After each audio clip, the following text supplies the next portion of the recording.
Canon have been teasing the new R3 for what seems like forever, but the wait is now finally over. It's real, we have all of the features and all of the information, and I have one here in my hands.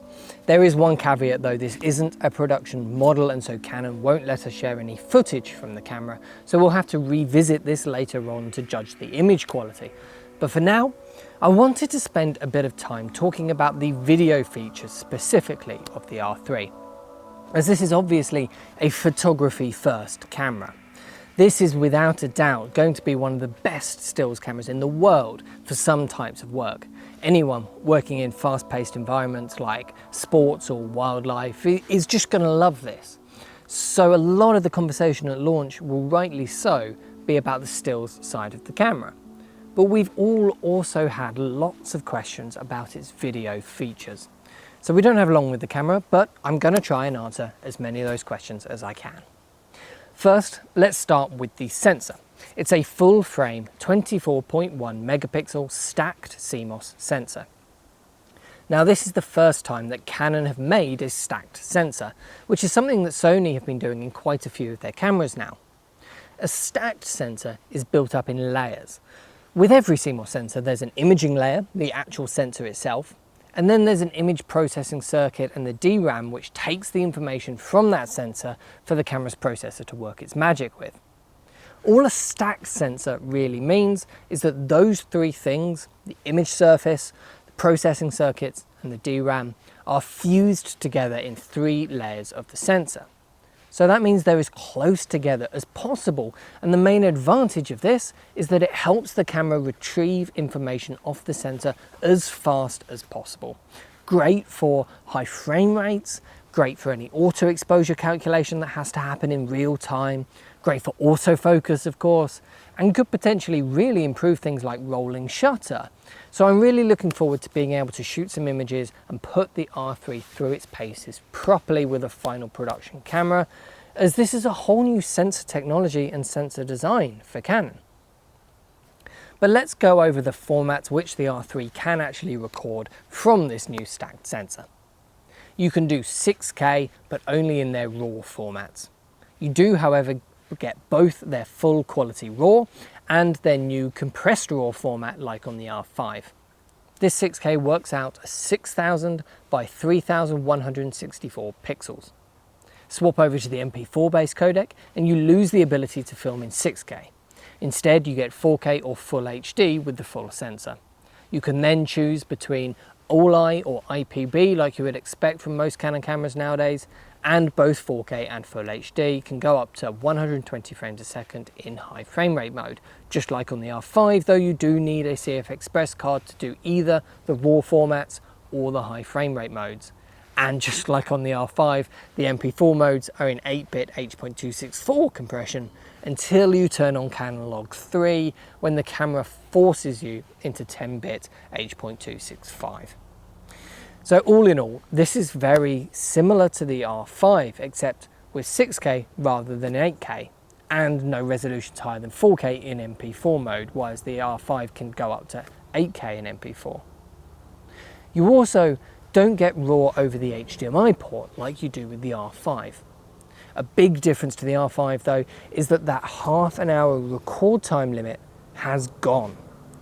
Canon say that the R3 can actually record up to 6 hours at a time, but I'm not clear what stops it after that 6-hour record time limit, because 6 hours seems like a strange amount. Is that a software limit, or maybe that's the limit before overheating? It's not clear. Either way, this is a big step forward over Canon's previous mirrorless cameras for video.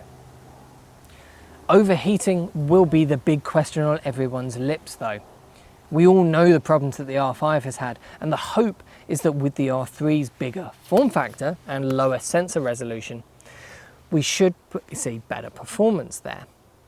Now, we don't have this camera anywhere near long enough to test for overheating properly, but while I was writing this video, I had the R5 recording in 6K compressed RAW next to me on the desk, and I got 1 hour and 15 minutes of recording and filled up my 512 gigabyte CF Express card, no problem. And then I put a new card in and carried on recording for over 50 minutes before I had to stop the test, as I was just running out of time to make the rest of this video with. So I don't know for sure that there's no overheating here. I'm sure it will overheat at some point and in some warmer environments than here in the UK. But we got over 2 hours of 6K compressed RAW recording with no issues at all, not even the warning light coming on. The camera was warm, but not hot to the touch. And we still had 2 of the 4 blips of battery life remaining. So not only did it do it on just one battery, it also had plenty more runtime left. So it's pretty obvious that the R3 can certainly handle both overheating and just simply being able to record for much longer times in terms of battery life and that record time limit. And it handles all of that so much better than the R5. There are, however, 2 big new features which the R3 has, which the R5 doesn't have. The first is eye control autofocus. This has been a big part of Canon's marketing and is a hugely exciting new technology. You'll notice that the EVF on the back seems huge on the back of the camera, and that's because it has these sensors inside to measure where your pupil is looking in the frame. You then have to calibrate this to you and your eye, and you can set up different calibration profiles for different people. It's a really exciting technology, and it has a huge amount of potential for changing the way professional photographers work. But right now, it doesn't seem to work in video mode. The menu option disappears when the camera is set to video, and when you hit the record button when in stills mode, the focus box just defaults back into the middle.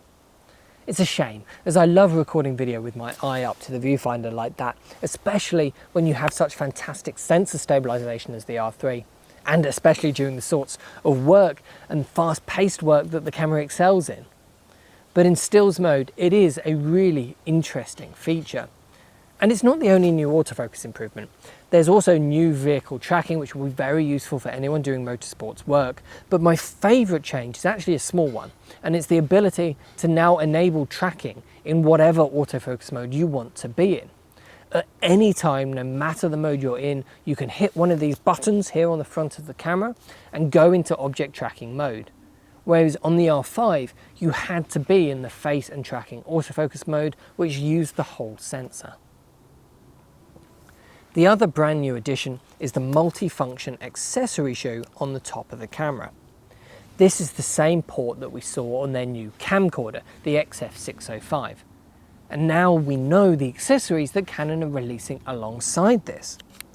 We get a new microphone, the DME-1D, which looks like a simple shotgun microphone, which is always nice to be able to put on the top of your camera with no cables needed.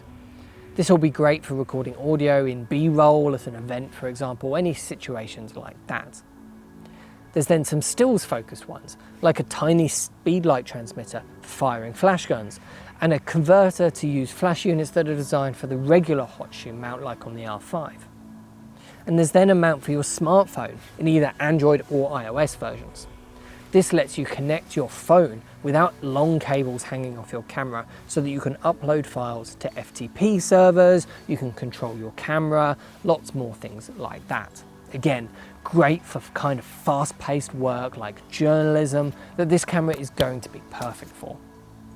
But perhaps the accessory that I'm most interested in for video work is the XLR adapter which Tascam have announced, the CA XLR 2D-C. This is essentially the same thing as Sony's K3M unit or Panasonic's XLR1. It's an XLR unit that sits on the top of the camera with professional controls that communicates without extra wires directly through the accessory shoe. It should also have better preamps than the camera has inside, so audio should just sound better as a whole with this unit. What is interesting though is that this time, unlike Sony and Panasonic, this is being made by Tascam, not by Canon themselves. This means Canon are actively talking to third-party audio manufacturers and opening up this port to them, which enables so much more potential. Imagine a wireless receiver from Rode or Sennheiser, for example, that connects and powers itself just through this little accessory shoe on the top of the camera. Now, nothing has been announced like this yet, but I'm really hoping that that's the direction this is all going to go, as that would be fantastic both for the R3 and the XF605.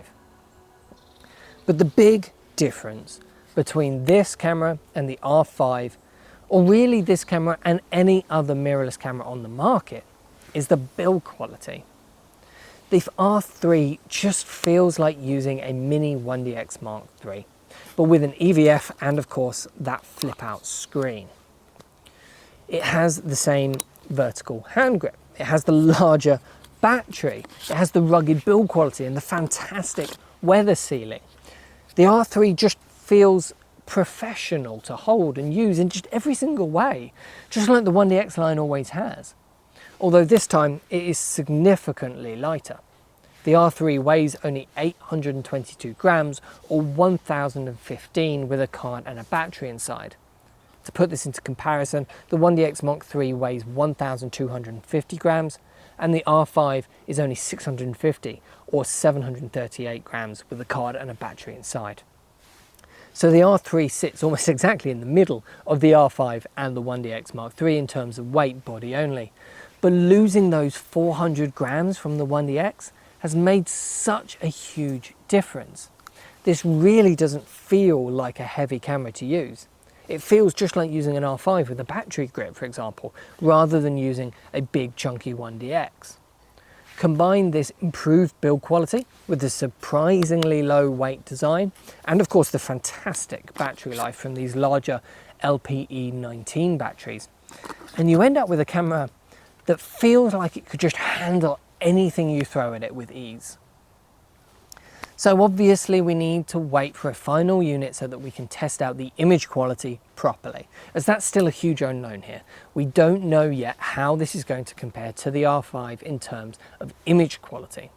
But from a practical point of view, I'm hugely impressed with the R3 so far, and I think it offers a lot for video users. It takes nearly everything that was great about the R5, well, except for the fantastic 8K of course, but it has better autofocus performance, it has the image stabilization, the record formats like internal RAW, it has the RF mount, all of those strengths of the R5. And then it adds the new accessory shoe, it adds the professional build quality, the much better battery life, and it goes a long way to address the R5's biggest weaknesses, which are overheating limits and that record time limit. So whether or not this is going to be worth stepping up to for video work or not for you, really comes down to you and the sort of work that you do. If you work professionally in environments where you need to be incredibly fast paced and you want a mirrorless camera, not a video camera like the C70 or the XF605 from Canon, I think the R3 could well be one of the best cameras on the market for you right now.